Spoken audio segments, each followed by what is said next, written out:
এক গ্রামে একজন দয়ার মানুষ থাকতেন। নাম ছিল রাশিদ। তিনি প্রতিদিন সকালে উঠে যেসব লোক দারিদ্র্যে ভুগছে তাদের জন্য খাবার এবং দোয়া দিতেন। একদিন গ্রামের শিশুদের সঙ্গে খেলতে খেলতে তিনি মাটিতে একটি পুরানো খোদাই করা কফির দানাতার বাক্স দেখতে পেলেন। বাক্সের মধ্যে ছিল একটি ছোট চিঠি।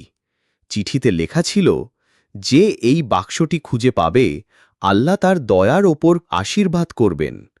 রাশিদ দোয়া করে বললেন, হে আল্লাহ, এই ছোট্ট দানাটিও আমার জন্য নয়, অন্যদের সাহায্যের জন্য।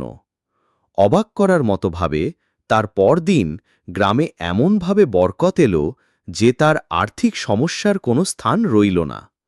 সে বুঝলেন সত্যিকারের সুখ হল অন্যদের সাহায্য। সত্যি, আল্লাহর দয়া ও ভালো কাজের পরিশ্রম কখনো বৃথা যায় না।